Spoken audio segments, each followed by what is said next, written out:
to just go ahead and dive in and start explaining that concept, Jonathan?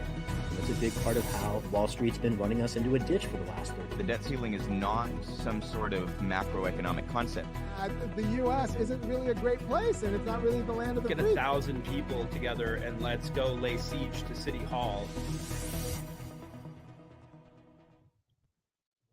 Hello to all of the real progressives out there. Thank you so much for tuning in today. I apologize that the show is at a slightly unusual time today as it was last week. I am still adjusting to my new work schedule. I would like to get back to doing the show at that regular time, but we will see how that goes going forward. I appreciate you all for tuning in for a little bit of a later stream than usual. I want to start with the RP plugs as usual, realprogressives.org to learn more about us, realprogressives.org/donate to contribute. We are a 501c3 and C4, and we appreciate any help that you can possibly give. We are engaged in all sorts of education, media, activism, outreach, etc., and we would like to get into the policy space as well. All of that stuff, unfortunately, does cost money because we are not a currency issuer for the MMTers out there. So please go to realprogressives.org to find all of our fantastic podcasts, all of our articles, etc., and realprogressives.org/donate if you'd like to help us out. I also wanted to plug M for M for All, as I have been doing lately. If you are unaware, M for M for All is doing another march this July. The march is going to be July 30th, which culminates a week of action in D.C. If you are interested in getting involved, please go to m4m4all.org.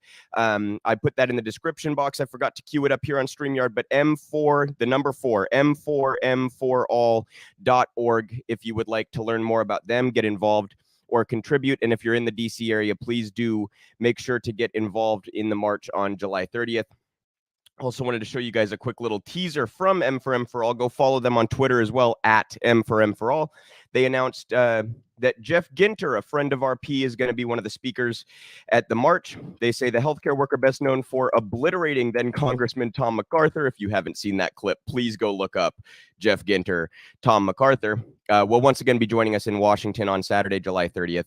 There's a picture of Jeff, as you can see. So congratulations to Jeff. Thanks for getting involved. And anyone who's interested in participating in that march and that week of action, I encourage you to get involved. That's at M4M for All and m4m4all.org, realprogressives.org, realprogressives.org/donate.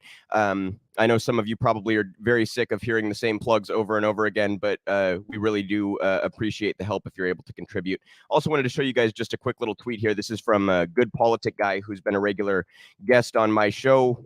He says this is wild, and he shows a graph here. You can see the yellow at the very bottom. That's the growth of physicians in our healthcare system since 1970 to 2009. The green is the growth of administrators. So, you know, this kind of shows what our healthcare system actually is like. And by the way, that's in percentage, which makes that graph even more extreme. So what we do is we have all of these middlemen in between you and your healthcare for no particular reason outside of billions of dollars in profit for private insurance companies. It's absolutely insane. We desperately need Medicare for all. Really, I'd prefer an NHS, but Medicare for all would at least be a large enough step in the right direction to be worthwhile for poor and working class people across the country. So really cannot encourage you all enough to get involved with M4M for All. I was hoping to make it out to DC. It's not looking like my work schedule will allow that to happen. But if you are in the DC area, if you're willing to travel, July 30th is the date of that march. Please do call your congressmen, call your senators, be as involved as you possibly can in making noise about our healthcare system. Let's remember that Joe Biden promised a public option. And again, while I think a public option is a poison pill, he has done absolutely nothing about healthcare, even though he took over at the height of a pandemic, the worst pandemic we've seen in a century or so since the Spanish flu. So shame on Joe Biden for that. And shame on Congress for that. Shame on both parties for that. Please do make your voice heard by calling your representatives and senators, and by protesting, by marching, by engaging in direct action, and by getting involved with M4M for All's demonstrations and actions. So we have a lot to talk about today, and we're going to start with Biden and Democrats, unsurprisingly, but no less nauseatingly punching left in response to the Dobbs decision that has the potential to gut a woman's right to choose in this country. We're going to show a tweet here to start things off that shows a quote from the White House. This is Jordan Zakarin, who's with More Perfect Union. Remarkable statement from the White House defending its tepid response to abortion by trashing the left. Quote, and this is from a White House official, quote, Joe Biden's goal in responding to Dobbs is not to satisfy some activists who have been consistently out of step with the mainstream of the Democratic Party. It's to deliver help to women who are in danger and assemble a broad-based coalition to defend a woman's right to choose now, just as he assembled such a coalition to win during the 2020 campaign, she said. Okay. So first of all, he didn't assemble a coalition in the 2020 campaign. What he did was fearmonger about Trump. And that's not at all to water down how dangerous and deranged Donald Trump is. It's just to say that Joe Biden did not build some coalition behind his message. Joe Biden's entire message was, I am not Donald Trump. You know, so the idea that he assembled a coalition is absurd. But the real point here is that first line. Joe Biden's goal in responding to Dobbs is not to satisfy some activists, as though we are all whiny, petulant children for demanding that the Democrats do something about the Supreme Court gutting Roe v. Wade. I mean, look at the framing there, you guys. What Democrats do is they punch left when Republicans do heinous things, and then they turn around and still fearmonger about the Republicans in order to obtain donations and votes. If you can't see how completely inconsistent this and hypocritical these two things are, I don't know what to tell you. It's just something else, you guys. Republicans can do the most heinous things imaginable, and the response from the Democrats will be either to capitulate to the right or at the very least inaction, do nothing about what the Republicans have done, and then turn around and say, how dare the left expect us to do anything? Shame on the left. It's a repeated trend, but it is no less nauseating and incoherent and hypocritical. And of course, come election time, after they batter us and insult us and treat us like nobody, right? Look at this, you guys. Not to satisfy some activists, as though we're some tiny little minority, right? So they treat us like nothing. With every consequential action that they take, they tell us, we do not want or need you on our team. And then come November, when not enough leftists get behind Joe Biden and the Democrats, they'll say, oh, the left cost us the election. Donald Trump is the left's fault. Their response to everything is to punch left. Everything. It's absolutely remarkable. And in a similar, well, this one's a little bit it's a little different. It's just flat out incoherent. But this is a clip from Kamala Harris, who gave an interview about the Dobbs decision. This is what Kamala had to say. If you can translate this for me into something that's comprehensible, I would very much appreciate that.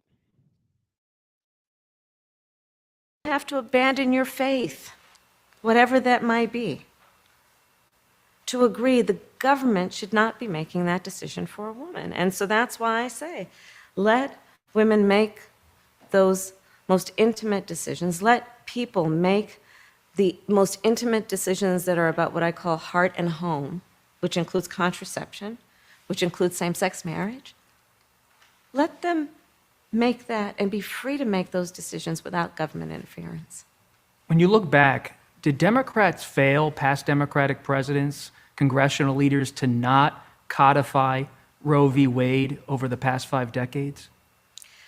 I think that, to be very honest with you, I do believe that we should have rightly believed, but we certainly believe that certain issues are just settled. Certain issues are just settled. Clearly we're not. No, that's right. And that's why I do believe that we are living, sadly, in real unsettled times. Okay, I hate to do this to you, but I'm going to show you the last part of that clip one more time.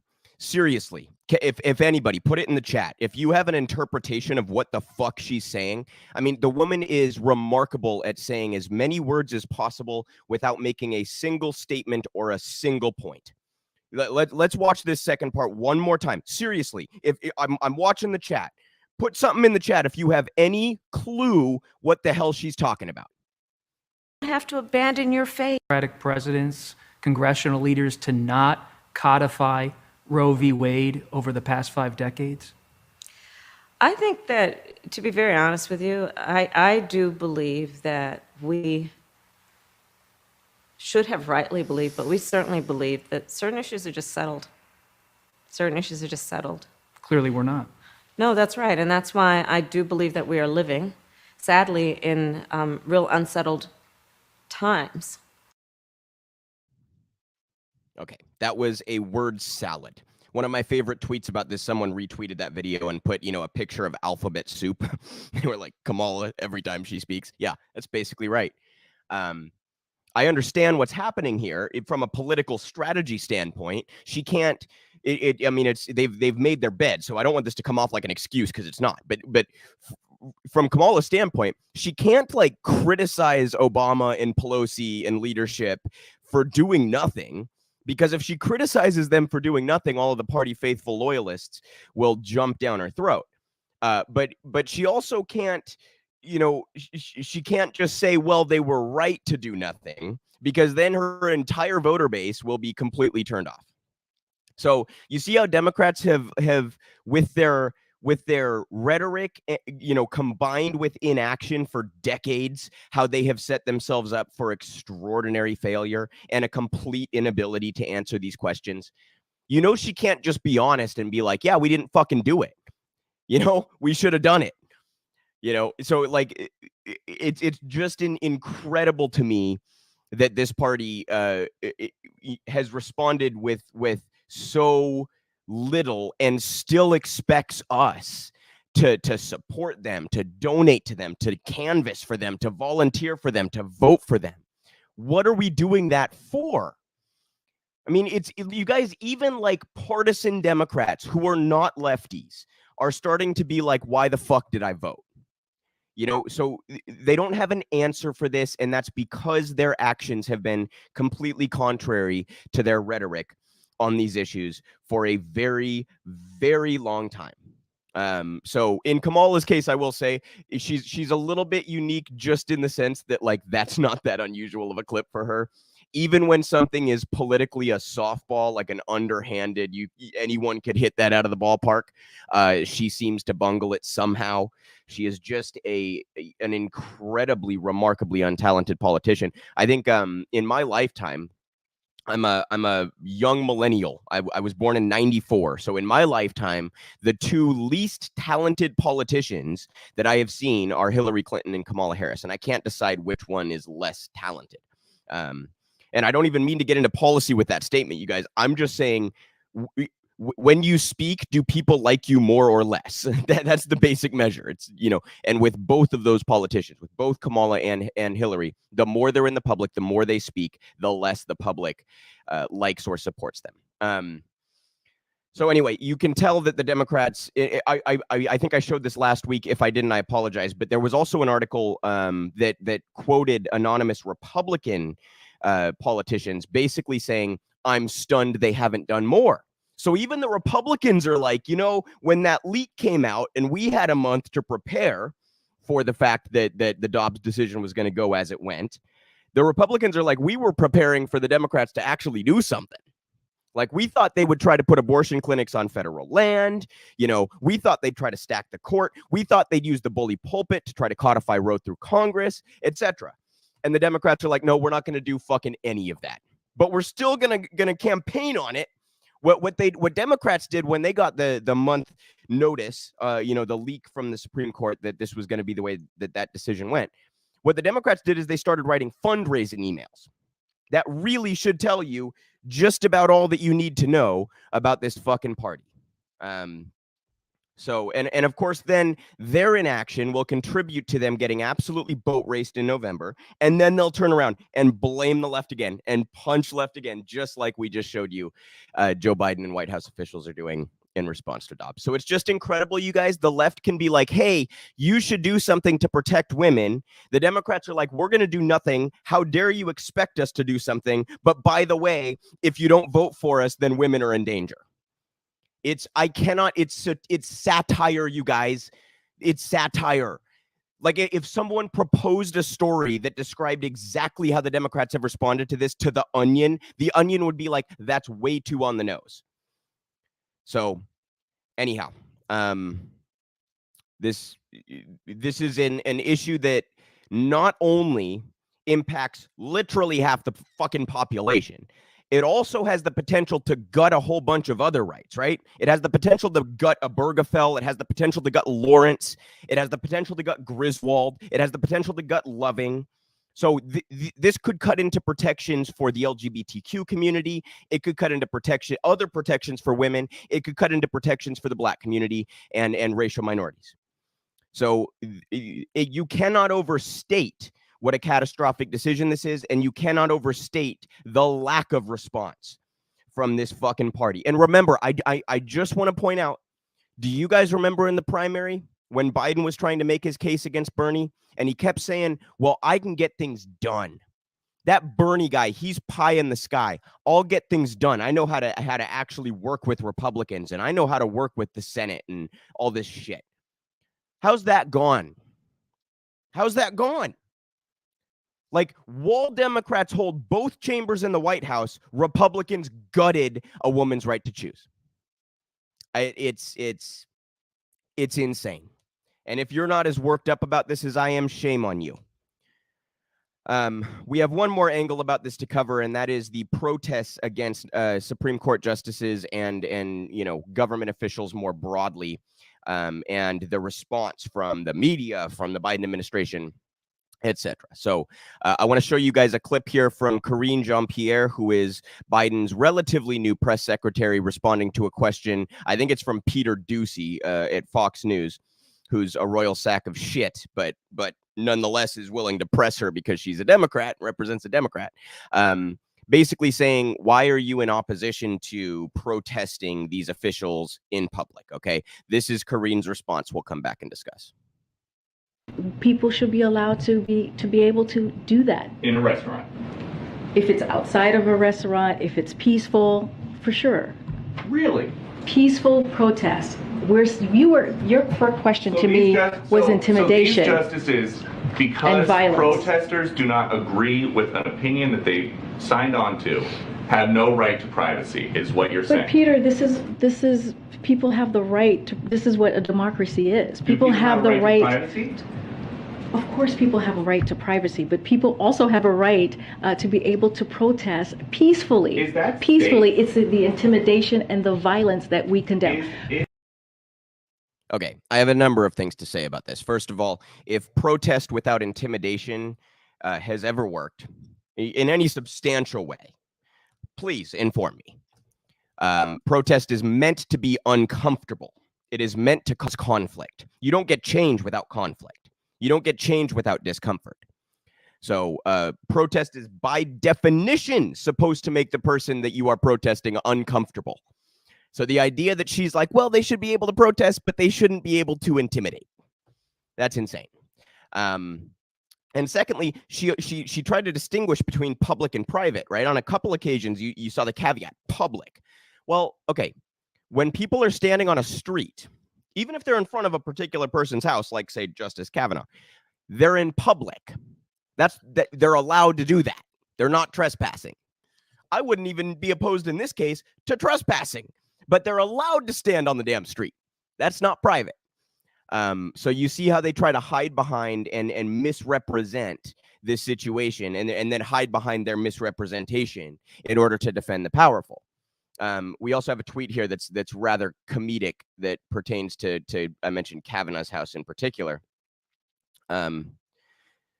So this is from at Fembot. Google Maps removed Kavanaugh's house from Street View and other justices as well. But I love how this just confirms which house is Kavanaugh's. So you guys can see there. I'll zoom in on the picture so you can see it. You're in a neighborhood. There's normal houses on Google Maps. And then there's a blurred out house in the middle. Gee, I wonder which one is Kavanaugh's.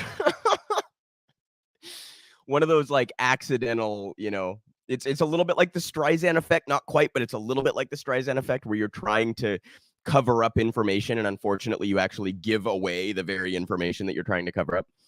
hilarious, absolutely hilarious. But you can see here that there is a very organized, very sort of universal response from the powers that be, from big corporations, from politicians on both sides of the aisle, from media that represent both sides of the aisle to oppose protesting the powerful. I say protest the absolute shit out of them, you guys. They are committing. I just want to be really crystal clear. I want to be unequivocally clear about this. When you take away a woman's right to make choices about her to make reproductive choices, when you take that autonomy away from women, what you are doing is violence. You are inflicting violence on half of the population. You cannot turn around and bemoan the responses to your violence. That is not the protesters who are initiating this conflict. That is the Supreme Court and the Republican Party, and the inaction, by the way, of Democrats happens to kind of condone this. That's the powerful inflicting violence on half of our society. You do not get to cry about the response from society, no matter what. No matter what. So I encourage everybody to engage not just in protest, but in forceful protest in defense of women's rights. We see, I'm not going to cover this today, you guys, because I've been so fucking busy. I have not had a chance to really dive in, and I don't want to cover something that I don't know anything about. But the Sri Lanka thing, right? I'm sure a number of you have seen this. Massive protests throughout Sri Lanka. They burned down the mansion that I think it's a prime minister, I might be wrong on that, but their leader, whether it's a president or prime minister, lives in. So hopefully we can get into some of that next week. But you see the difference, by the way, between Sri Lanka and the United States. We see this with France all the time. Other countries will protest this kind of stuff extensively and boldly.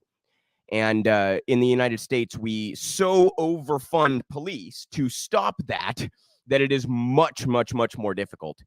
But I encourage bold protest.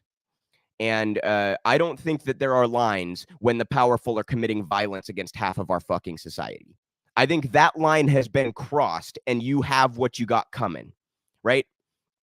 So anyway, you guys can see this kind of gets me a little bit worked up. But shame on the Biden administration for refusing to respond at all when they have power to the Dobbs decision, and for predictably, punching left instead of attacking the very people who have made this decision. Who, by the way, Biden has supported his entire fucking career. He has voted on a number of occasions against a woman's right to choose. And suddenly came around to the right side, just like he did on gay marriage, just like he rhetorically comes around to the right side when he decides he wants to run for fucking president. So anyhow, I have one more thing on this topic of the Dobbs decision and abortion. This is a thread from Alec Karakatsanis.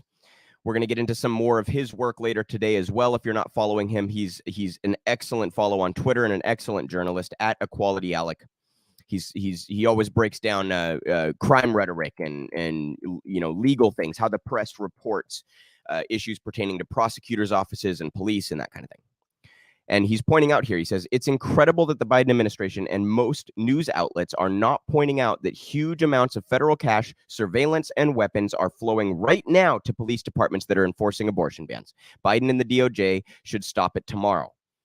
Federal bureaucrats could stop sending the very same surveillance technology and weapons and cash that will be used to brutalize people. Much of that money could be used for community public health safety response or given to public defenders, for example. If you're a reporter, you should ask the White House, the Attorney General, and the head of the Office of Justice Programs about this. Also a reminder of something every journalist and every city council person should ask every police chief. That's a thread I covered last week. If you missed that clip, we went ahead and clipped it out. It's on the Real Progress in Action YouTube channel. But that's Alec presenting some questions that journalists should be asking of police, but of course refuse to. He goes on, this entire thing could be framed as a public safety intervention, protecting pregnant people from this surveillance tech and using the money instead to help communities develop public safety first response teams, mental health response, domestic violence services, etc. So it goes under the radar, you guys, that I'm sure a number of my audience knows. Joe Biden increased subsidies for police when he took office, even higher than what Trump had them at. And that includes departments that will now be enforcing anti-abortion laws. So one thing Biden could do, in addition to what we spoke about earlier, right? He could use the bully pulpit to try to codify it through legislation through Congress. He could stack the court. He could work to place abortion clinics on federal lands in a myriad of states. He also could threaten to revoke funding for police departments and prosecutor offices that are going to prosecute these cases. He could say, guess what? No more military equipment, no more surveillance, no more funding for you, unless you promise you are not going to enforce these laws. He has refused. The extent of the inaction here from Biden is quite incredible, although, again, not necessarily unpredictable. So shout out to Alec for pointing out that angle. I would not necessarily have thought of that, but that obviously is a humongous piece of the equation, right? Who's going to enforce these anti-abortion laws? Who's going to go arrest doctors and women for abortions? It'll be the fucking cops. So Biden's decision to increase those subsidies and continue to provide military surveillance technology and weaponry to those departments adds to the extent of his egregious response to the Dobbs decision. So, you know, there was way more I even could have brought into that segment, but you get the idea. Democrats have been feckless as usual, but have no problem hypocritically and contradictorily running on this very issue and fear-mongering about Republicans while they capitulate to Republicans, while they punch left for the left, daring to ask them to do something. Shame on us, right? Shame on us. Anyhow, we have, speaking of police, we have a couple more stories here about police. This is an Axios. It's by Jessica Boehm. New Arizona law makes it illegal to film within 8 feet of police. Just to be clear, this is grossly and you know, patently, obviously unconstitutional. It will soon be illegal in Arizona to film law enforcement activity within 8 feet of a police officer. Governor Doug Ducey this week signed into law a bill that supporters say will protect police officers from harm. The law will take effect in September. The bill was sponsored by Rep. John Kavanaugh. That's weird to me. Is there really a rep? I'm not aware of this. Is there a rep that shares a name that's I think it's spelled slightly differently with Justice Kavanaugh? Anyway, a retired officer with the Port Authority of New York and New Jersey. What he's saying, quote, nobody walks up to a cop when he is questioning a suspect, a suspicious person, or arresting somebody and stands 1 or 2 feet away. Common sense says you're asking for trouble. Okay. The issue is not common sense. The issue is it constitutional? It's obviously not constitutional. This has been found time and again, you guys, through the federal courts, even by the Supreme Court. You have every right to film a public officer on duty. Every right, especially when they're in public. So let me tell you how the legal argument goes. If I'm walking down the sidewalk, minding my own business, and I walk past 2 people who are having a conversation, anything that I overhear from those people is not protected. They don't get to claim privacy because they're in public and I'm walking by them, right? So the same logic applies to police. They do not get to claim this is some sort of private interaction. They are public officers who are working in our name, and they are in public, the vast majority of the time anyway. You have every right to film the police, and you should. And I mean every single time that you interact with them, you should film the police. So disregard this law. I really mean it. Disregard it because it's brazenly unconstitutional. You should film the police every single time that you interact with police. You also really shouldn't talk to cops, you guys. I don't think I've really gone down that path before as much as I talk about police.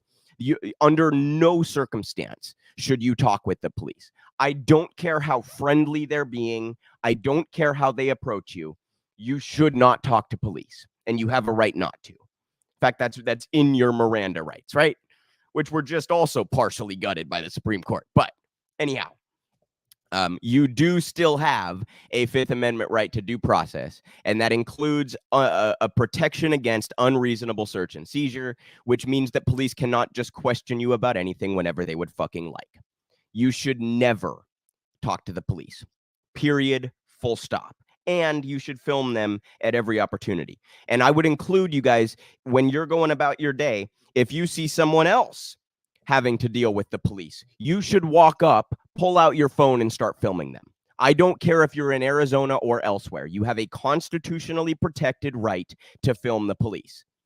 So we, in addition to defunding and abolishing the police and building an institution from scratch that actually invests in public safety, we also should film the police. So maybe that can become a hashtag on Twitter as well. Defund police, abolish police, and film police, right? Another devastating story about police. This one is from New Mexico. APD, this is in some local KOB4 is the source for this. APD, SWAT standoff ends with house fire, 14-year-old killed. Notice, by the way, God, that drives me nuts. What comes first here? Ends with house fire and a 14-year-old loses their life. Wouldn't you switch those? Like, wouldn't any? Anyway, that's just a nitpicky point, but from Albuquerque, an overnight SWAT standoff with a suspect ended with a house fire in southeast Albuquerque. Police have confirmed that a 14-year-old boy was found dead inside the home after the fire was put out. Police said the suspect, Keont Kelly, I apologize if I'm butchering that, was wanted on a federal felony warrant for robbery. Police said they tracked the suspect to the home on the 8100 block of San Joaquin Avenue Southeast at around 10 p.m. Wednesday, but the suspect and the teenage boy hid in the home. Several hours later, at around 3 a.m., police saw smoke emerging from the windows. Firefighters were eventually able to put the fire out, but officials said the front half of the house was engulfed in flames. The suspect reportedly exited the home as Albuquerque Fire Rescue was extinguishing the fire. He was taken into custody and then transported to a local hospital for burn injuries. The 14-year-old boy, however, was found dead by fire crews and police officers. No official cause of death has been determined at this time. Okay. They add that because they want you to wonder if this suspect killed the kid. No, what actually happened, and they go on later in this article to confirm that, and other reports have come out saying that what actually happened is the SWAT team threw a whole bunch of fucking flash grenades into the house, and that lit the house on fire. So what did cops do? They turned a robbery into the murder of a 14-year-old boy. This is what they do. They escalate situations. They make situations violent without any reason. And, you know, and then they hide behind, but we stop violent crime while we're committing it. Unbelievable. Once again, we need to defund and abolish police and start from scratch on this, you guys. The institution is rotten to its core, and you cannot fix it. You just cannot fix it. So this is our response to a robbery. Notice the guy is not even accused of committing violence. He's accused of a robbery. And what they do is burn a fucking house down and kill a 14-year-old trying to arrest him. So this is our system. That's why it needs to change so drastically. And this is why we need to support the defund the police movement. And I have one more thread here. We talked a little earlier about Alec. This is once again by Alec, and this is on media rhetoric surrounding crime and police and our current system of dealing with crime. He says, thread, this is an urgent request for all journalists to stop referring to politicians who want to increase human caging as, quote, tough on crime. It's like referring to Exxon as tough on climate change. Quite a comparison there. We also have a big oil story coming up later. First, having people think more police, prosecutors, and prisons is tough on crime is factually wrong. The scientific consensus is that addressing root causes of violence through housing, early childhood education, medical care, mental health, arts, etc., is how we reduce harm. There is no scientific dispute that reducing inequality and investing in things families and communities need is by far most significant thing we can do to improve safety across the board. People advocating for those investments are tough on crime. It is thus one of the great public relations coups of the modern era that the constellation of police, prosecutors, bail bond companies, private equity firms, for-profit prisons, and their obedient politicians have convinced the news media to call them tough on crime. I show at length with hundreds of examples these powerful interested actually ignore most crimes committed by most people. They only choose to harshly enforce some crimes by some people, almost all of whom are poor. Second, using, quote, tough on crime to describe anti-science human caging policies has devastating consequences. Although scientists agree that harsher sentences don't deter crime, they do kill people. The U.S. has a total life expectancy for all people of 2 years lower than if it imprisoned people like other comparable countries. I just want to reiterate, you guys, he said this in that quote, but that life expectancy is not just of the incarcerated. That's of all people. We have a life expectancy that is 2 years lower than other comparable countries that imprison people significantly less. These tough on crime politicians have cost us hundreds of millions of years of human life.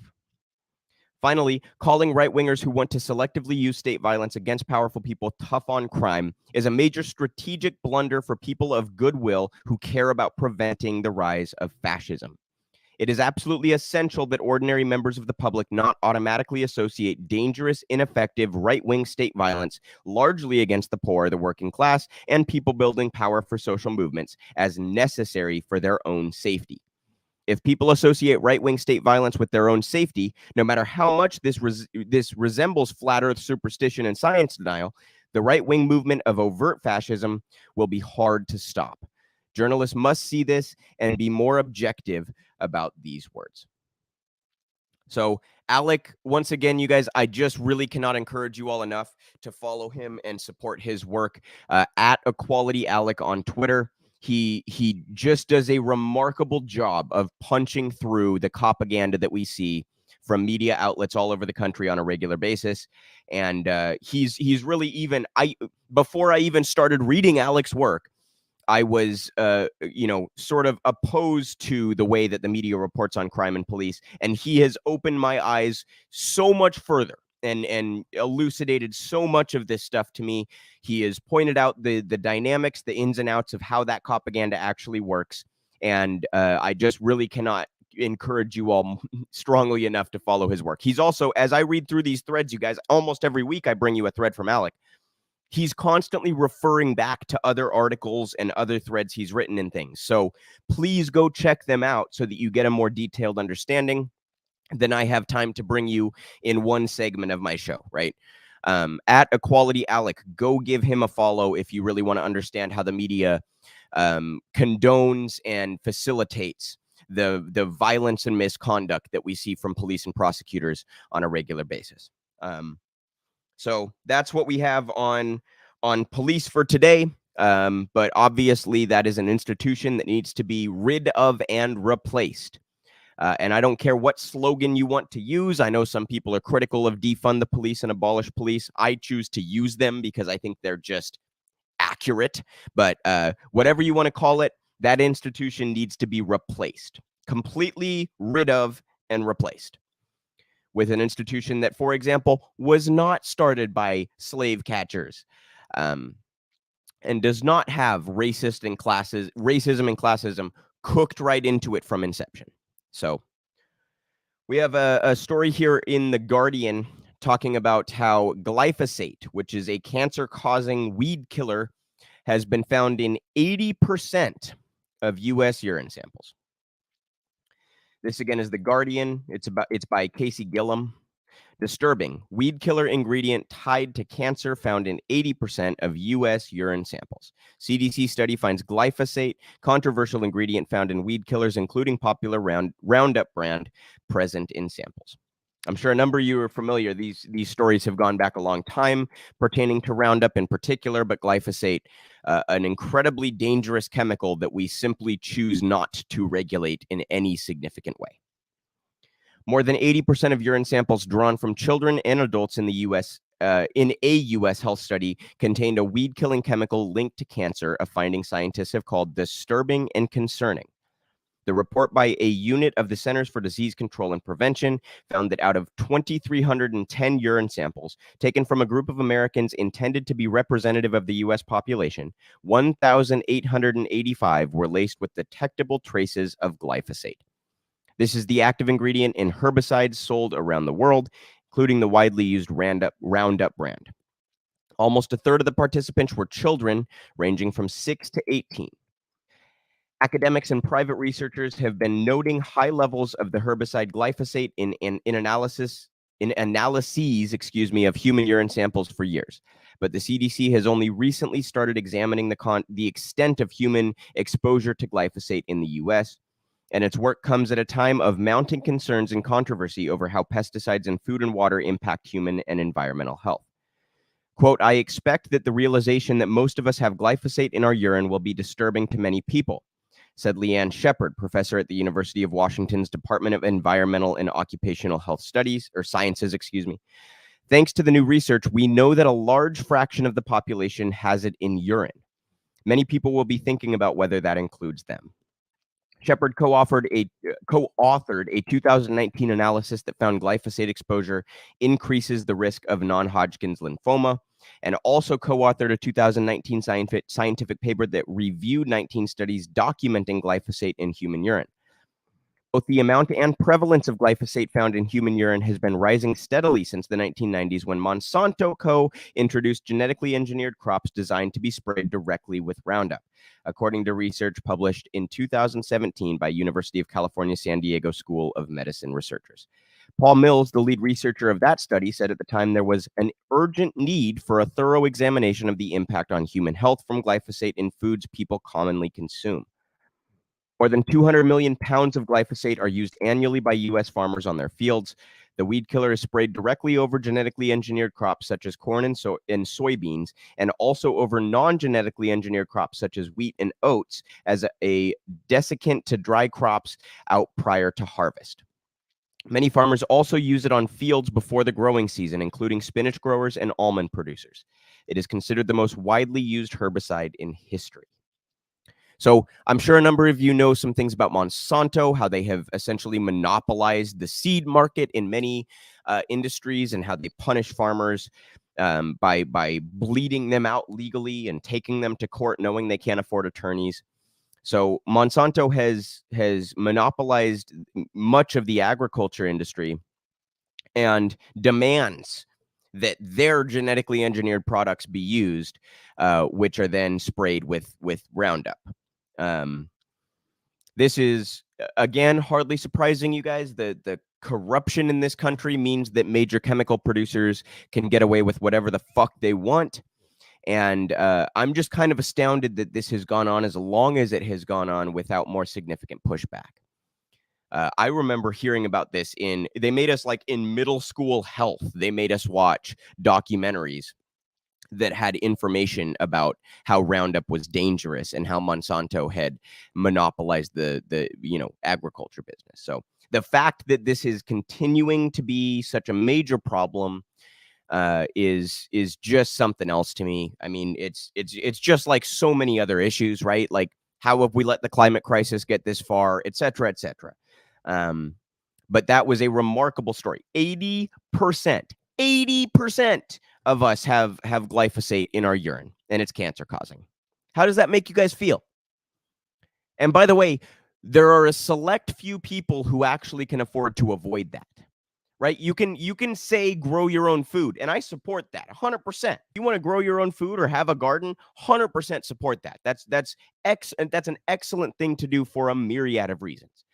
But not everybody has the space to do that. Not everybody has their own property to do that on, right? If you're renting, that's at your landlord's discretion.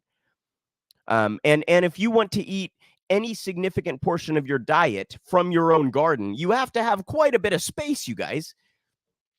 And further, if you want to buy from, like, farmers markets or buy from sources that you know are not using these kinds of products and not poisoning your produce and pumping your meats full of antibiotics and things of this nature, it costs you an arm and a leg.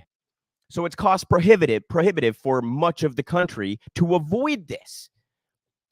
So in essence, corruption has meant, in this case, that you must consume a cancer-causing chemical in order to eat. Well, I mean, what can I add to that, right? What analysis is there to give? That story is deeply concerning on the surface, and I would love to see action on it. But of course, with Joe Biden and the Democrats in office, as we discussed earlier, I don't think action is ever something you can expect or desire with any, reasonable expectation that it's going to come true. In fact, I'm sure Joe Biden, if this story became big enough that he had to address it, I'm sure he'd find a way to punch the left. How dare those progressives expect me to do something about a cancer-causing chemical that all of you are consuming? Fuck the left, right? Anyways, so we covered last week the Matthew Ho thing in North Carolina, where Democrats have managed to essentially kick a Green Party candidate off the ballot. There's been further developments. The Democrats are going around campaigning to try to get people who signed a, you gotta get a certain number of signatures to get on the ballot, right? So they're going around to everybody that signed to put Matthew Ho on the ballot and essentially trying to run a campaign to get those people to revoke those signatures. Now, this is common practice when a third-party candidate makes the ballot. And that should tell you that this party that calls themselves Democrats is far from democratic. This original tweet was from David Axelrod, who's a famed Democratic strategist who, he's famous because he was one of Barack Obama's top political strategists and managed to win the White House in 2008. And ever since then, we've all listened to him unconditionally, unfortunately. He says, the best and most effective way to respond to blatant calculated efforts to discourage voting is to vote in record numbers. First of all, that statement means like literally nothing, right? Literally nothing. But anyway, response here from @TK Koza. They post some screenshots and he says, what do you think? They say, what do you call this, you partisan hack? It's a Ryan Knight tweet. Breaking: Green Party candidate Matthew Ho did the hard work of collecting the 13,865 signatures required to get on the ballot. He submitted 15,953 signatures, and the Board of Elections just voted 3-2 not to certify it. The three people who voted to subvert democracy are Democrats. Matthew Ho's tweet here is, in the North Carolina State Board of Elections meeting, our lawyer Oliver Hall just asked if there is any question about the validity of our nearly 16,000 signatures that have been validated. The board chair refused to answer the question and muted our lawyer. We covered that clip last week. That is also up on the Real Progress in Action YouTube channel. If you missed it, you can see my coverage of that clip, and we showed that clip too. It's just quite remarkable. Carrying on here, another from @TK Koza. This is a series of Democratic, Democrats reaching out to try to get people to revoke their signatures to put Matthew Ho on the ballot. Hi, Matthew. My name, it's a coincidence that this person's name is Matthew, but hi, Matthew. My name's Drew, and we're texting you because your name was listed on a petition submitted to help place the Green Party and its candidates on the North Carolina ballot in 2022 and 2024. We just wanted to confirm whether you signed this petition. Yes, I did sign. No, I did not sign. Not sure. Wrong number. So they're trying to imply, and by the way, this isn't a coincidence. Look at the bottom there, you guys. I'm sorry. This was Matthew Ho himself that they texted. The incompetency, right? But what they're trying to do is imply that there was some sort of formulated campaign to get Matthew Ho on the ballot that was, in some way dishonest or deceitful. And I saw a clip of a woman who was contracted by the Democrats going door to door and making some very disingenuous implications about how that list of signatures came to be in an attempt to get somebody to revoke their signature. So this campaign this is a very real campaign that they are putting large amounts of resources into. Another text here. He says, one, which was, yes, I did sign. Thank you for confirming. If the Green Party is on the ballot, it will give Republicans a huge advantage that will help them win in North Carolina in 2022 and 2024. In past elections, we've seen that the Green Party takes votes away from Democrats, which helps Republicans win. With abortion rights in the balance. Oh, they're going to weaponize that now too, while they do fucking nothing about it. With abortion rights in the balance, we can't afford to give Republicans more of an advantage. Are you interested in asking the elections board to have your name removed from this petition? So you guys see what they're doing here, right? He says, 2, no. I understand this seems like a lot of effort, but we want to make sure the Democratic candidates have the best chance to win this November, and this could make a big difference. Would you be willing to have your name removed? Yes or no? So they just asked the same question again. And he says, no. Thank you for your time. Have a nice day. He says, what organization is this? The Democratic Senatorial Campaign Committee. The Democratic Senatorial Campaign Committee, the DSCC. And again, like, what analysis or commentary can I add to this? It's remarkably undemocratic. The same party that rightfully condemns Republicans for attacking access to voting is currently trying to attack people's access to voting. It's a sad state of affairs when neither major party could give two flying fucks about your ability to vote. By the way, the Democrats also opposed ranked choice voting in Maine and in New York, and I'm sure elsewhere. So it's just incredible. And I also, I don't have any numbers to back this up, you guys. So maybe I'm wrong, and it's entirely possible I'm wrong about this, but just my, feeling is that there are very few people at this point who would sign a petition to put a Green Party candidate on the ballot that have any sympathy for the Democrats. If you're signing a petition to put the Green Party on the ballot, it's because you recognize what a shit party the Democrats are. No one signing to put the Greens on the ballot is sympathetic to Republicans, outside of maybe an extreme minority of out-and-out political operatives, right? But the point is, even if they get Matthew off the ballot, which it appears they have done, there are still procedures that have to go forward, but it appears they have done. How many people who signed that petition are going to be like, oh, well, I guess now that you kicked my guy off the ballot, I guess I'll go ahead and vote Democrat. I mean, it's you guys, they're like, it's magic thinking. They're living in la land. But they're, of course, pouring massive amounts of resources into this, instead of, by the way, pouring those resources into campaigning on why their candidates are the best. So that's almost a profound admission in and of itself. If you really had the best to offer, if you really had a winning candidate, if you really were the best for the people, wouldn't your resources be to proving that, not to making sure you have no competition? I mean, it's just pathetic. It's pitiful. It's sad. But hardly surprising, again, that this is how the Democratic Party has responded to Matthew Ho and to Green Party candidates all across the country. Of course, this was also true in 2020, you guys. I know for a fact in Wisconsin, they got Green candidates kicked off the ballot. And I think in other states too, but definitely in Wisconsin. So the Democratic Party is anything but democratic.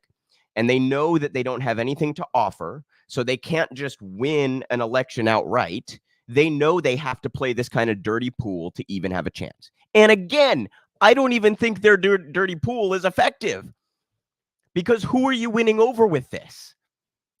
Like, if anything, you're martyring Matthew Ho, and you're going to further entrench the Green supporters in their position. If anything, they're going to be more upset with the Democrats and less inclined to support them or vote for them.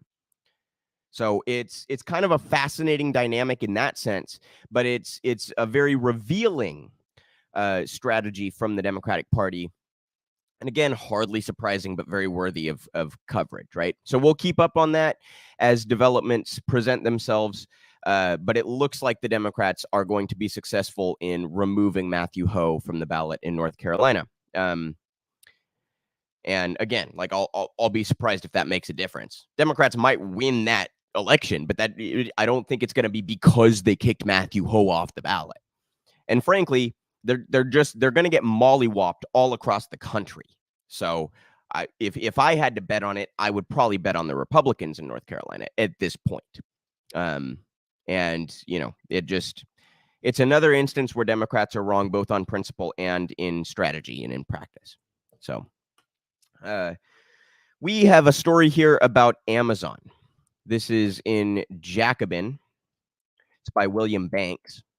Amazon's customer-centric business model couldn't function without abusing workers. Amazon wants to be both Earth's most customer-centric company and Earth's best employer. Those are quotes from their website or their statements or whatever. But it can't have both. In fact, its customer-dazzling business model is predicated on worker exploitation and endangerment. For the investor class, April is the month not only of spring showers and tax avoidance, but also of the annual shareholder letter. Typically an exercise in banality, the CEO of a publicly traded firm produces a few pages of reflections on the previous year and on prospects for the future. In these instances in which a particular company has recently been subjected to unwelcome media scrutiny, the shareholder letter is also an opportunity for the CEO to reassure investors that the firm has listened to its critics and is taking appropriate measures to remedy any perceived problems. This latter opportunity is especially important for Amazon, which despite record profits and a breathtaking pace of expansion, has endured a few rough years in the public relations department. In the spring of 2020, as is well known today, the company unduly terminated a Staten Island warehouse worker, that's Christian Smalls, for the insolence of organizing a walkout in protest of the firm's wholly unsatisfactory COVID mitigation measures. And then in September, a report from investigative journalist Will Evans, who obtained access to the company's internal records, revealed that between 2016 and 2019, the rate of serious injuries for Amazon fulfillment center employees had risen steadily, from 5.9 per 100 workers to 7.7. The latter figure nearly doubled that of its industry peers. All this negativity cast a dark cloud over Jeff Bezos' April 15th, 2021 shareholder letter, which had been much anticipated since it was his last as Amazon CEO. While the letter was, as discussed in last year's commentary for this magazine, littered with misrepresentations and misdirection, Bezos cannot be accused of remaining silent on the matter. He dedicated no fewer than 18 paragraphs to employee relations. And to say that the soon-to-be executive chair spoke boldly about the company's planned revisions in this department amounts to an understatement. Henceforth, Bezos announced Amazon would strive to be Earth's best employer as well as Earth's safest place to work. By the way, that last one's kind of funny in the context of their, I can't remember what state it was, but where they had a warehouse go down in a tornado where they made workers stay on duty and it killed a bunch of people. Yeah, safest place to work. By the way, they were also in violation of building codes and things. So they're cheap, and that results in their company or their employees suffering. Hardly content to wall away his golden years abroad, the Y721 Bezos even announced that he would be putting his time and energy where his mouth is, indicating his eagerness to roll up his sleeves and work alongside the large team of passionate people we have in ops to remake Amazon as the world's best and safest workplace. These were big promises, and skeptics can hardly be faulted for doubting whether they were meant in earnest. Perhaps the only concrete outcome of Bezos's Parthian shot was that it cranked up the pressure of incoming CEO Andy Jassy, whose first shareholder letter was published on April 15th, 2022. That Jassy appears to evince considerably less interest in workplace safety is evident enough from the fact that he couldn't be bothered to devote more than 2 paragraphs to the matter. Jassy's first address to Amazon investors indeed amounts to a near complete capitulation, made abundantly clear in one startling act of erasure. Here's Jassy revising the language of Bezos' leadership principles. Quote, last summer, we added 2 new leadership principles: strive to be Earth's best employer, and success and scale bring broad responsibility. So they ignore the safest workplace part and the best employer part and replace it, does Andy Jassy, with success and scale bring broad responsibility. These concepts were always implicit at Amazon, but explicit leadership principles help us ask ourselves and empower more Amazonians at all levels to ask whether we're living up to these principles. It's a totally vapid, vacuous, meaningless statement that's designed to appease people who are upset with Amazon and how they treat their workers. At least strive to be Earth's safest place to work, however rhetorically displeasing it may have been, was more or less concrete. Its replacement is a deliberately vague and shabby paraphrase of comic book wisdom. Jassie's first shareholder letter, thus, constitutes a case study in the downward adjustment of expectations. Not unlike the leader of a country at war conceding that no quick victory shall be forthcoming, that the nation must gird itself for a long struggle for mounting casualties. It is now all too clear that if Amazon's fulfillment centers are ever to become safe places to work, let alone Earth's safest, it will only be because change is imposed on the company. Amazon and the cult invention. In a certain sense, Jassie's walking back of Bezos's grand designs amounts to a wholly rational decision, for the problem of workplace injury at the company's warehouses under present conditions is all but unsolvable. In order to get a comprehensive understanding of the dilemma the new CEO has inherited, we'll need to take a look back at how his predecessor framed the matter in his final letter. Unlike Jassy, who insists rather preposterously that the firm's injury rates are about average, Bezos did concede that Amazon needs a better vision for our employees' success. But in proceeding to introduce the new leadership principles, Bezos inadvertently stumbled into a clear articulation of the core problem. Quote, "We have always wanted to be Earth's most customer-centric company. We won't change that. It's what got us here. But I am committing us to an addition. We are going to be Earth's best employer and Earth's safest place to work." Critical phase is what got us here, where the what stands in for the firm's astounding feats in logistics, i.e. the ruthless efficiency that allows it to serve its customers every whim. And the here refers to Amazon's market dominance in e-commerce. But could it be the case that the company's obsession with customer service is also what resulted in its injury crisis? As a general rule, the more a firm seeks to cater to the desires of its customers, the more it tends to demand from its workers. Something has to give here. But Bezos audaciously elides the contradiction, promising that Amazon will become the best in the world at both. How is the company to achieve the impossible? Here, Bezos appeals to one of the more exasperating aspects of our unhappy age, our near universal faith in invention, or more commonly, innovation, as the solution to any and all crises. Quote, "In my upcoming role as executive chair, I'm going to focus on new initiatives. I'm an inventor. It's what I enjoy the most and what I do best. It's where I create the most value. I'm excited to work alongside the largest team of passion, you guys. I'm exhausted, so I'm reading like a fucking idiot.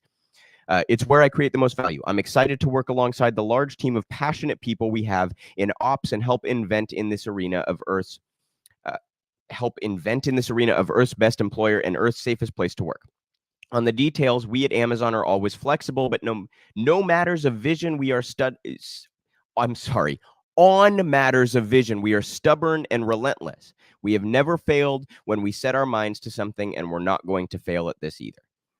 The cult of invention is so second nature to us that it even extends to those hardly rare instances in which the problem itself is the direct result of prior invention, as is most certainly the case with Amazon's injury crisis. One of journalist Will Evans' more illuminating findings was that the rise in injuries at Amazon warehouses closely tracks with the introduction in late 2014 of the company's robot fleet, an innovation touted by the firm as a means of making those jobs better and safer. Indeed, even of permitting workers to take advantage of their innate human creativity instead of doing rote things over and over again.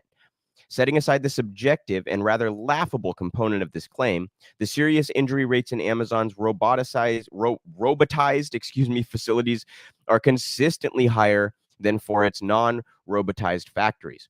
As demonstrated in the 2021 report of the Strategic Organizing Center, between 2017 and 2020, the serious injury rate for workers at robotic facilities was consistently between 1/4 and 1/3 higher than for employees in the company's less innovative venues. They carry on there. Great work from Jacobin, by the way. But I think the main point here is kind of the premise of this story, which is companies that like to claim that they are customer-centric and that they are there to provide the best possible results for customers. That, by definition, has to come at the expense of the workers. You are expecting more of your workers when you focus exclusively on the customer than you are otherwise. So it's a balance, obviously, and it can be a hard balance to walk, but Amazon has been miserable at it, absolutely miserable at it. And of course, we've covered at length that Amazon likes to purport themselves as like this progressive employer who raises wages. You guys, around the country, the average warehouse worker makes like low 20s to mid 20s per hour. Amazon boasts that they start at 15. So they're bragging about dragging wages down. And they have somehow distorted this narrative in the media to the point that it's reported as though they are some sort of progressive outlet. It's utterly insane. It's utterly insane. And obviously they are far from a progressive company, and I would love to see these movements of unionizations at Amazon facilities continue to be successful. Huge shout out to Chris Smalls, who has been invaluable in that effort and who was referenced in that article as he was fired in 2020 for organizing and for opposing the company's barbaric COVID policies. So hardly surprising. Again, you guys, I know I cover this all the time, but it's always newsworthy to point out how these massive employers abuse their workers for profit. And that, of course, is a defining characteristic of capitalism. We have another article about Bezos here, although it's about one of his other investments or whatever word you want to put in there. This is about the Washington Post. It's by Alan McLeod. I really encourage you all to follow his work as well. He's with Mint Press News, which is where this article is. With Bezos at the helm, democracy dies at the Washington Post editorial board. The Washington Post's glaring conflicts of interest have of late once again been the subject of scrutiny online, thanks to a new article denouncing a supposed attempt to soak billionaires in taxes, written by star columnist Megan McArdle, who previously argued that Walmart's wages are too high, that there is nothing wrong with Google's monopoly, and that the Grenfell fire was a price worth paying for cheaper buildings. The article claimed that Americans have such class envy that the government would destroy billionaires' fortunes so that the rest of us don't have to look at them. Notably, the Post chose to illustrate it with a picture of its owner, Jeff Bezos, making it seem as if it was directly defending his power and wealth, something they have been accused of on more than one occasion. There was considerable speculation online as to whether Bezos himself wrote the piece, so blatantly in his interest it was. Unfortunately, this sort of speculation has raged ever since the Amazon CEO bought the paper in 2013 for $250 million. And here's a tweet from P. Nielsen Hayden. Did a billionaire push the... Oh, wait. Like they're giving away the game with the picture they chose to pair with this op-ed, right? Opinion, think twice before changing the tax rules to soak billionaires. And there's Bezos giving a thumbs up. Undue influence. Being owned by the world's richest individual does not mean that the Washington Post and its employees are rolling in dough themselves. Far from it. Bezos' revolution at the newspaper, which has led to both increased page views and company value, has been largely based on simply squeezing workers harder than before. You see a pattern here with how Jeff Bezos runs his businesses? In an interview with the Columbia Journalism Review, management acknowledged that Post reporters are pushed to produce almost 4 times as many stories as their peers at the New York Times. Furthermore, the Post writes and rewrites the same story, but from slightly different angles and with different headlines in order to generate more clicks and thus more revenue. Thanks to new technology, reporters' every keystroke is monitored, and they are under constant pressure from management not to fall behind. The technique of constant surveillance is not unlike what hyper-exploited Amazon warehouse workers who wear GPS devices or Fitbit watches have to endure. Bezos is currently worth a shade under $200 billion, billion with a B, and his wealth nearly doubling since the beginning of the coronavirus pandemic in 2020. With such a fortune to protect, the obvious solution is to acquire media outlets to control the narrative in the face of rising public disenchantment with rampaging inequality. Omar Ocampo, a researcher for the program of inequality at the Common Good at the Institute for Policy Studies, program on inequality and the common good at the Institute for Policy Studies. I have hardly slept in days, you guys. Please bear with my reading here. Said that this is a common tactic among the super wealthy. Quote, billionaire ownership of major news outlets is but another tool the billionaire class deploys for the purpose of wealth defense. It gives them the power to set the terms of the agenda and influence public opinion in their favor, Ocampo told Mint Press. But Bezos is far from the only senior figure with questionable connections. The company's CEO, Frederick Ryan, was a senior member of the Reagan White House, rising to become the 40th president's assistant and later chairman of the Ronald Reagan Presidential Foundation. He later became CEO of Politico. In the post-announcement of the hiring move, they themselves noted that among Ryan's biggest achievements at their rival outlet was, quote, helping the news organization win a lucrative advertising deal with Goldman Sachs and host presidential debates before the 2008 and 2012 Republican primaries. Another neoconservative in a key position is editorial page editor Fred Hyatt. Under Hyatt's tenure, anti-establishment columnists like Dan Frumkin were let go, and warmongers like the late Charles Krauthammer, Paul Wolfowitz, and David Ignatius moved in. Quote, after being so wrong on such a huge story as the invasion of Iraq, hawkish ideologue Fred Hyatt should have been terminated as editorial page editor. Jeff Cohen, former professor of journalism at Ithaca College and founder of media watchdog group Fairness and Accuracy in Reporting, told Mint Press, adding, hey, just by the way, FAIR is fantastic. That's Fairness and Accuracy in Reporting. It's an acronym, FAIR. They're fantastic. Go follow their work. Quote, in a decent media system, someone who has been so inaccurate on so many issues as Hyatt would not be in a powerful media position 2 decades later. Powerful voices in U.S. media often argue that society should be a meritocracy with advancement based on ability or achievement. Hyatt proves that the U.S. corporate media system is just the opposite, a kakistocracy where the unqualified and unprincipled rise to the top. Other highly questionable hires include Jerusalem correspondent Ruth Eglash, who spent 7 years putting out content that was often indistinguishable from Israeli government propaganda. At the time of her hire, activists highlighted the conflicts of interest she had, given her husband's job as a PR rep for the country.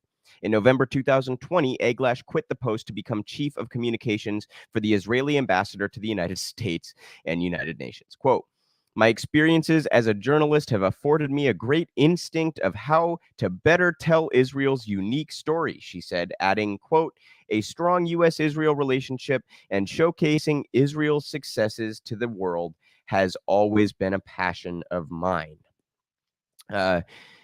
They go on there. It's a great piece if you all want to go read it. It's by Alan McLeod on Mint Press News. I encourage you all to follow Alan's work, but I'm going to leave it there for now. You can see that Bezos's mentality towards his businesses is to squeeze every last drop out of his workers for the sake of profit. And you can see that he also uses the post for rank propaganda that benefits he and his class colleagues and his other company. Right? You see the Washington Post reports on Amazon. I mean, it's laughably biased. They're just Amazon and Bezos sycophants over there. And by the way, Bezos tried to say when he bought the Post, he tried to do this like, I made clear to everybody that they are to cover me exactly how they would have covered me otherwise. Okay. You at home, if your boss said, please feel free to insult me, would you? I mean, please. Even if a journalist wants to and thinks I'm going to be the same journalist as I was before Jeff Bezos bought this paper, do you really think that there aren't massive subconscious influences on how that report is going to be written? I mean, who is naive enough to believe that? I have millions of bridges in Brooklyn to sell you if you think that the reporters at the Washington Post are actually going to treat Amazon and Jeff Bezos the same way they would have 2 decades ago. Anyway, it's also, by the way, very sad with the Post because they used to be like I'm going back 3 or 4 decades, but they really did actually used to be a principled paper. They very famously told Nixon to pound sand. I'm sure some of you know that story when Nixon threatened to prosecute anybody who reported on Watergate, and and the Post was the first one the next morning to go ahead and drop the story anyway. And then a whole bunch of other outlets picked it up, and it was like, Nixon, what are you going to do? Right. So it's sad to see the downfall of that particular outlet in that sense, but hardly surprising that when a Jeff Bezos buys a paper, that paper becomes sycophantic to him and his companies. And it's also hardly surprising that his attitude towards his employees is abysmal. I mean, it's just like capitalism is itself exploitation. Bezos kind of takes that to the nth degree, doesn't he? So anyway, we have a couple of cute little things to close the show out with today, you guys. These are not serious stories, but they were things that I wanted to bring to you. The first one is it's a clip of Jordan Peterson that someone put together. I wish I knew who, because I would credit them. But they basically took different pieces of an interview that he gave and pieced it all together into this very hilarious short little clip. For those who don't know the context, Jordan Peterson constantly obsesses over sex and gender and these kinds of things. And he's obviously very fascistic and right-wing in his interpretation of those issues. So, I'm sure a number of you know Jordan Peterson. I don't think I need to sit here and explain any further, but this is a clip that someone put together, piecing together portions of a Peterson interview. It's absolutely hilarious, and I could not help myself but to bring this to you all, so please enjoy. Hello, everyone. I don't know exactly how to have sex since I wasn't informed, and I'm probably doing it wrong. No doubt I owe some apologies for that, and I'm trying to learn. I don't have sex with girls. I would rather die than do that. I might also just be gay, although who the hell knows in these increasingly strange days. First, breasts, breasts, breasts, breasts, breasts, breasts, breasts, breasts, breasts. And second, come. That doesn't exist, by the way. It's a serious disease. Delete. I just couldn't help myself but bring you guys that video. I think it has its own context with the way that Jordan Peterson has conducted himself lately. So I'm not going to give him the dignity of reporting on him or giving his opinions any sort of credence, but or credulity. But I wanted to show you that because I thought it was absolutely fucking hilarious. And shout out to whoever created that. I wish I could give you credit. If someone in the comments happens to know, please do drop that in the chat, because that was just, I mean, that had me rolling, when I saw it the other day. So, and the other funny little story that I wanted to show here is, oops, here we go. This is a tweet from Mike Drucker retweeting the news that Elon has officially terminated his $44 billion deal to buy Twitter. I saw some reports that he had to pay like $1 billion fine or something because of this. So that's a nice little happy side of this. But Mike says, I can't believe Elon Musk failed to deliver on a giant promise. Absolutely stunned by this development that has happened literally every time he's promised something.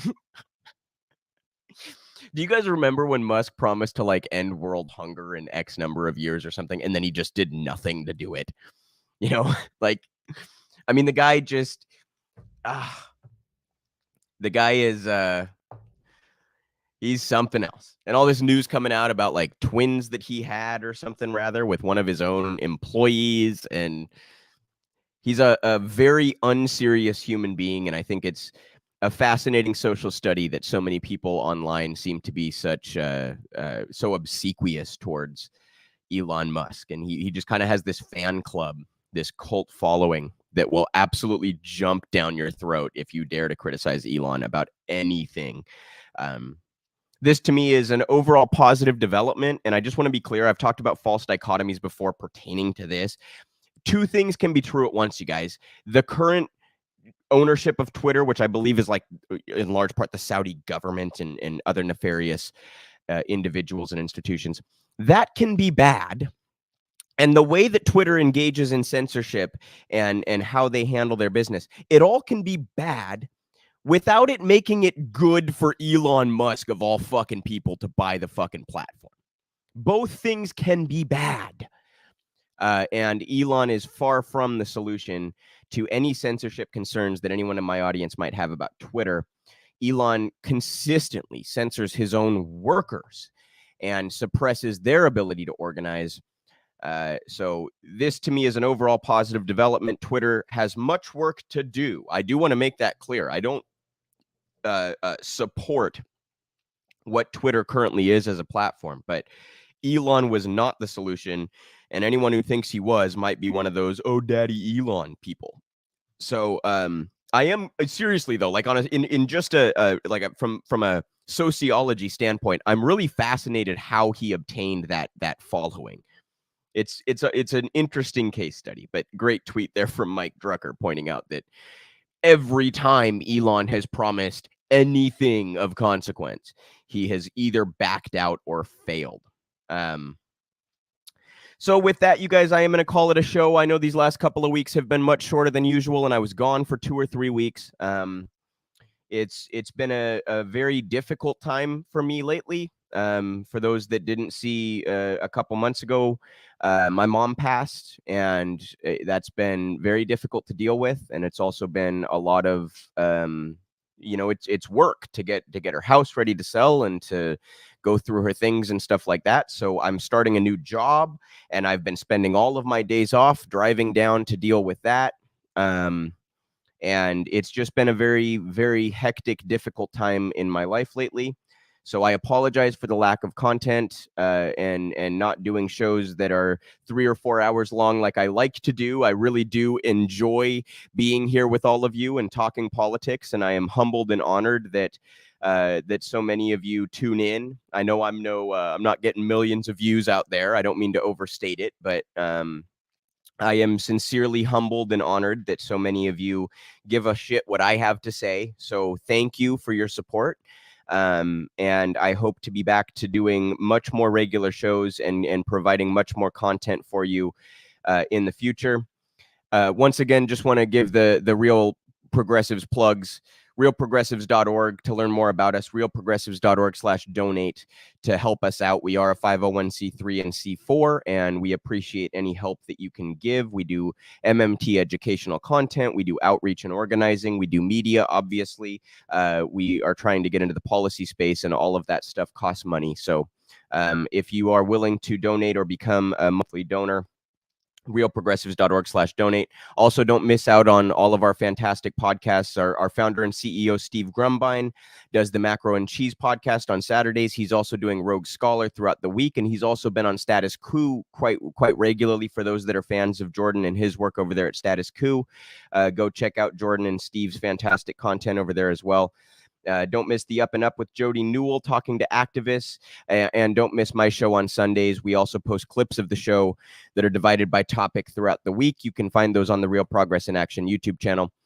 Please do, you guys, hit like and subscribe, leave a comment, and share widely. We're trying to combat the YouTube algorithms. Please share with your colleagues, your friends, your neighbors, your family, etc. Word of mouth is a powerful tool, and we can use all the help that we can get. If you like this content and you like what I have to say, please do share that with the people in your life and share on social media, that kind of thing. Every little bit helps. It's a half a second for you to click something, but it really does make a difference. We appreciate any and all support. I also, once again, want to plug M for M for All. Go to mformforall.org to learn more about them or get involved or contribute. The march is July 30th in D.C., and there's going to be a week of action leading up to it. So if you're in the D.C. area, please do make sure to get involved with that. And even if you're not in the D.C. area, go to their website and see if you might be able to volunteer or leave a donation. We did a fantastic summit a few months ago. I say we, I'm not part of the group, but I was honored to host some of those panels. And RP was involved with that summit. We're also going to be helping out with some aspects of this march and this week of action. So wonderful comrades over there at M for M for All, and I encourage my audience to go check them out and give them any support that you can. And I apologize, you guys. One of the stories that I queued up and made part of the title, I think, on this video was the big oil's media manipulation, and I totally forgot to queue that up in my in my browser there so I could share it with you. So sometime during this week, keep your eye out. I'm going to be dropping that story as its own video at some point during this week. Apologies for that. Like I said, it's just been a remarkably hectic time for me. So I appreciate all your support. Thank you all so much for tuning in, and I look forward to seeing you all next Sunday, hopefully at that normal time, but we'll see. I'll leave some posts on social media of when you can catch me live next Sunday. Thank you all so much for your support. It sincerely means the world to me, from the bottom of my heart. It really does, and we appreciate any support that you can give to the organization. So thank you. Really, thank you. I don't say that often enough. I hope you all have a wonderful week, and I will see you all sometime this week to fill in that story that I forgot. So talk to you all soon.